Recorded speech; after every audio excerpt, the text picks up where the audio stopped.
Assalamualaikum warahmatullahi wabarakatuh. Aku di sini mau nge-review tentang lahirnya Pancasila sebagai dasar negara. Lahirnya Pancasila sebagai dasar negara merupakan suatu proses yang sangat panjang yang memakan waktu hampir 1 tahun.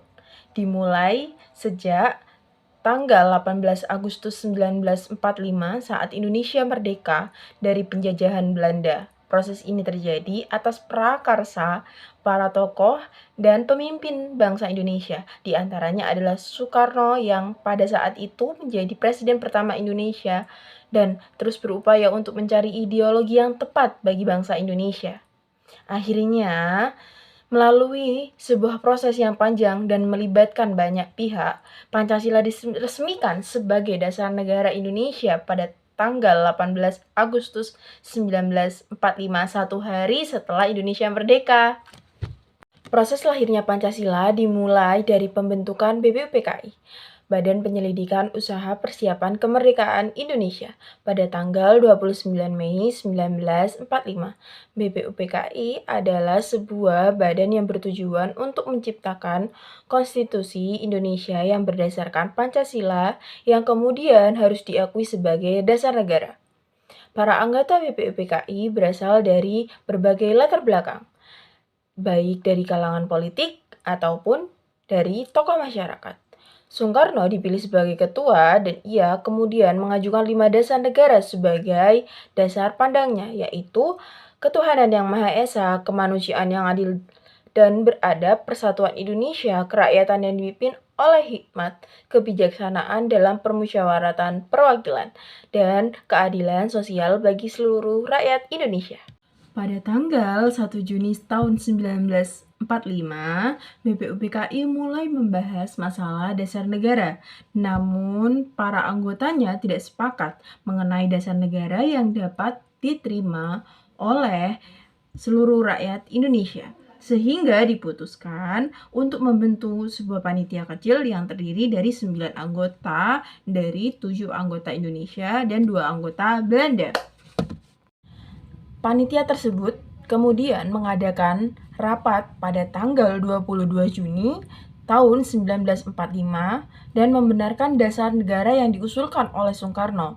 Namun, Mas Jumi, partai Islam terbesar pada saat itu, menolak dasar negara tersebut. Atas perintah Hatta kepada Soekarno, maka dibentuklah panitia kecil lagi untuk bertujuan membahas ulang dasar negara tersebut. Panitia tersebut berhasil menyusun naskah akhir Pancasila pada tanggal 18 Agustus tahun 1945. Menurut Kongres Pemuda kedua, keberhasilan menyusunan Pancasila itu adalah kerja kolektif dari seluruh anggota panitia sebagai imago Dei yang dimiliki oleh masing-masing manusia. Sementara itu, menurut Soekarno, dasar negara tersebut tercipta atas pertolongan Allah yang Maha Kuasa. Ia menganggap Pancasila itu sebagai sebuah keajaiban dan menyarankan anggota BPUPKI untuk pilih Pancasila sebagai dasar negara. Namun, perjuangan untuk menjadikan Pancasila sebagai dasar negara tidak berakhir sampai di sana.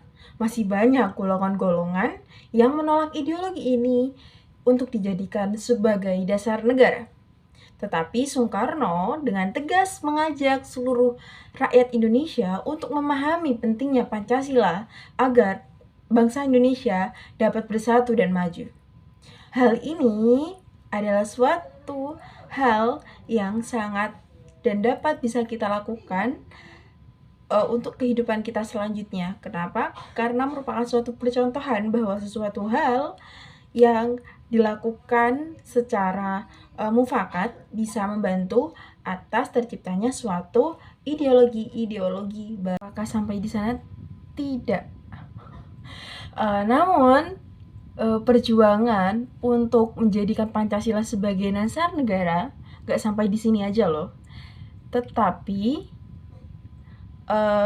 masih banyak nih dari golongan, entah golongan muda atau golongan yang tertentu itu justru menolak ideologi ini dijadikan sebagai suatu dasar negara. Tetapi Soekarno dengan begitu tegasnya mengajak rakyat Indonesia untuk memahami pentingnya Pancasila agar bangsa Indonesia bersatu dan maju. Oleh karena itu, di beberapa kampus, bahkan di seluruh kampus di Indonesia, sudah ada mata kuliah yang membahas tentang pentingnya Pancasila, yaitu di mata kuliah Pendidikan Pancasila. Pancasila sendiri merupakan hasil diskusi dan perumusan bersama yang dilakukan oleh para tokoh besar Indonesia pada awal kemerdekaan Indonesia. Diskusi dan perumusan tersebut dilakukan dalam upaya mencari ideologi yang dapat menjadi dasar penyatuan bangsa yang heterogen. Meskipun awalnya terdapat berbagai pandangan dan pendapat, namun diskusi tersebut berjalan dengan lancar dan akhirnya tercapai satu kesepakatan. Pancasila kemudian ditetapkan sebagai dasar negara pada tanggal 1 Juni 1945 yang kemudian diperingati sebagai hari lahir Pancasila. Pancasila terdiri dari 5 prinsip yang masing-masing memiliki perannya tersendiri dalam menciptakan sebuah negara yang adil dan makmur bagi seluruh rakyat Indonesia. 5 prinsip yaitu ketuhanan yang Maha Esa, kemanusiaan yang adil dan beradab, persatuan Indonesia, kerakyatan yang dipimpin oleh hikmat kebijaksanaan dalam permusyawaratan perwakilan, dan yang kelima, keadilan sosial bagi seluruh rakyat Indonesia. Dalam kesimpulannya, lahirnya Pancasila menjadi ideologi negara Indonesia adalah hasil dari sebuah proses yang sangat panjang, melewati banyak tahap, diskusi, dan perdebatan.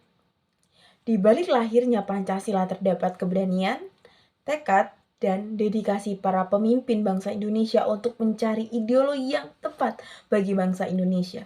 Dalam hal ini, panitia kecil yang dibentuk oleh BBUPKI yang terdiri dari 9 orang, yaitu 7 orang Indonesia dan 2 orang Belanda, berperan sangat penting dalam menyusun naskah akhir Pancasila.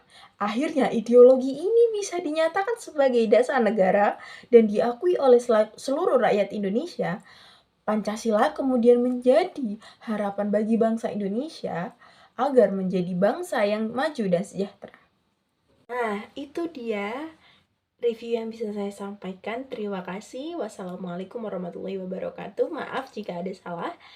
Kemungkinan ada yang membuat kalian tidak nyaman dengan video ini. Terima kasih. Jangan lupa subscribe dan like. Terima kasih. Dadah.